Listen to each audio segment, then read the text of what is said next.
And welcome to this video. Today we are going to show you the ultimate way to farm Sukumawiki and spinach. And as you can see, I'm already in the farm, and here we have 3 weeks old Sukumawiki, and on the other side we have a week, or they are not even a week, a few days old spinach.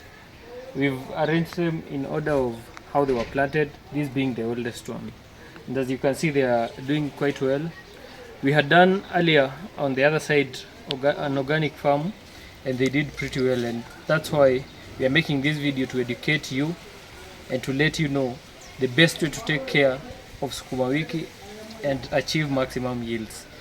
So the first question you want when you want to farm Sukumawiki is to ask yourself why you're farming Sukumawiki. If they are for your subsistence use, if you're doing that for only your household needs, maybe you feed on them, you want to feed them on your chicken or any other animals for that matter, you ask yourself that question, and that again leads you to the next question, which is what piece of land am I going to use? And depending on your need for those Sukumawiki, you're going to determine the size of land you need to use. Especially if you're doing it for subsistence, you don't need a huge amount of land, you just need a small piece of land and just farm on it. The next question, or rather on that question of land, if you're doing it for large scale, you need to establish the acreage and the needs, and you need to maybe find an agronomist if you wish, or you do the math yourself and look at what you need, be it the seedlings, be it other supplies for the farm, inputs and everything. With that question you ask yourself is where you source your Sukumawiki. For subsistence scale, the best thing is to source seedlings from your surrounding areas. One reason for that is because those seedlings have been tested and they are best fit for that area. You need to look for a genuine propagator that's going to sell you genuine seedlings that are best fit for that region that you come from. The region you are is a very crucial thing to consider, because it's also very important that the right seed that you plant in your area is also compatible with the weather, the climate, the soils, and other maybe pests that are common in that area. All those you have to consider them.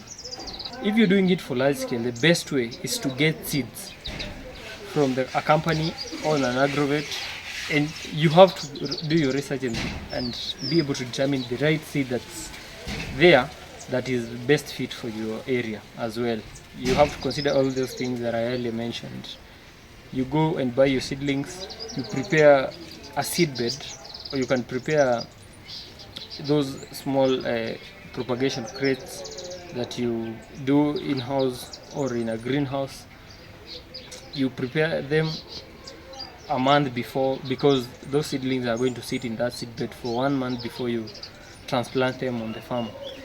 When you're doing large scale, mostly it's easier when you do it that way than when you buy seedlings, because you look at the input cost. It's going to be cheaper compared to when you buy seedlings. It's going to be more expensive for seedlings. The next thing is land preparation.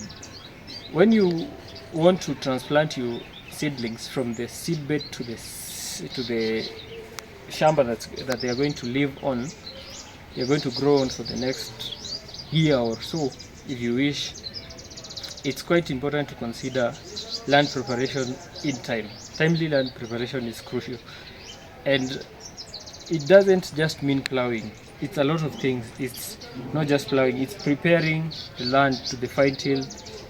You break down the soil, you also place organic manure on it, you let it sit there and decompose further, you remove the weeds, keep removing them, expose the ones that have been there, as well as let the soil just burn from the sun. You can also add organic matter, because it's very important in the creation of humus. That's very important in the lives of Sukumawiki and spinach. After you've prepared your farm, the other consideration you need to make is your way of irrigation. Your irrigation method is very crucial, depending on your availability of water, depending on how much you have to invest in that irrigation system, it's also very important that you determine the best irrigation system. For us here, we've used furrow irrigation because it's the cheapest here. We are in a quite dry place, but we do not have that much of a problem with water, and that's why we consider this. We could have opted for drip, which is more water conservative, and that is very the efficacy of drip irrigation is much higher than any other type of irrigation. But again, you look at the input cost, the starting cost is quite high, and that's why we opted for this one. The benefit of this furrow irrigation compared to sprinkling is that also on this you get to feed the crops the best amount of water that they need in a day, and they get to feed on it overnight or during the day, depending on the rain that you feed them with water. Drip is quite important. We're considering using it on that other side because ultimately we want to also keep intercropping as well as shifting between plants from one season to the other. The third consideration that you need to make is inputs that you're going to use.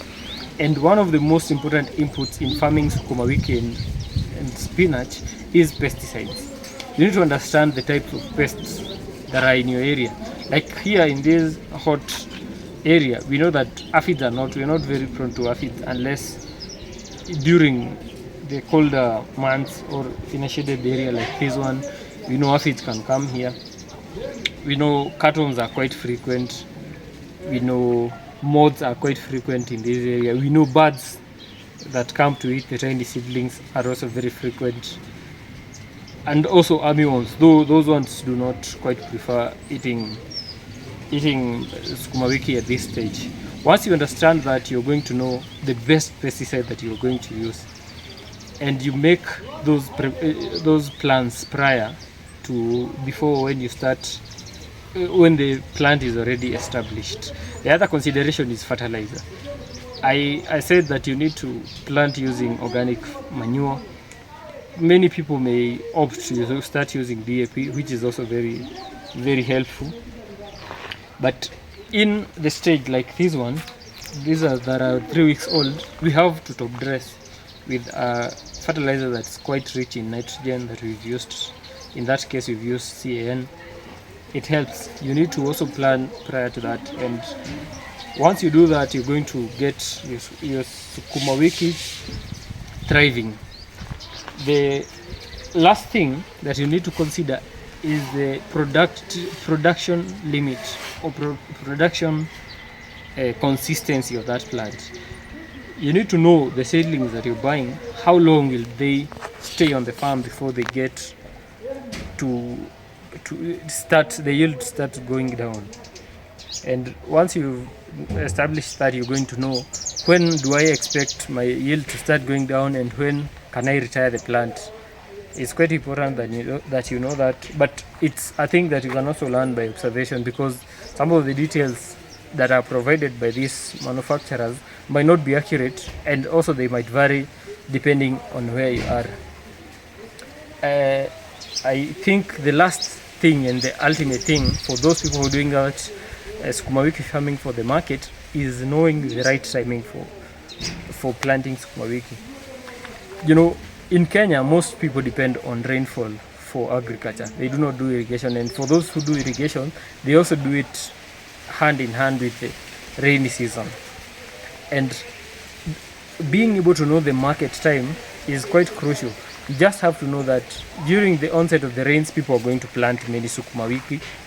Not just the farmers, but even people are going to plant them for subsistence farming. So in the time that you're going to be harvesting, many people are going to have their Sukumawiki as well.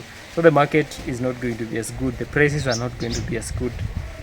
So it's quite important that you plant Sukumawiki near, maybe close to the end of the rainy season. And once you plant them in the dry season, you're assured of a good market, you're assured of good market prices. That's the best consideration for people who are doing Sukumawiki farming for business. I think we're just going to now show the farm how we've been doing it. On this side we have Sukumawiki that are around 3 weeks old. Here they are. They are quite big for their age, but it's also because of good management and pest control. These are about 3 weeks. We also have others here that are around the same age, also quite healthy. They have just been top dressed. We have some cabbages there, and on this other side we have some that are about 2 weeks old. Here you can see them, 2 weeks old. And right at the end here, these ones have not been top dressed. We just planted them using organic manure, and at around a week old we put DAP on them so that it encourages vegetative growth, and you can see they are doing quite well. Here as well we have some spinach on this side and on this side. These ones are just a few days old, a couple of days old. You can see that they are also not quite established. Maybe going to establish in the next couple of days. So thank you very much for watching this video. We kindly request you to subscribe to our channel and join us in this journey of Sukumawiki farming.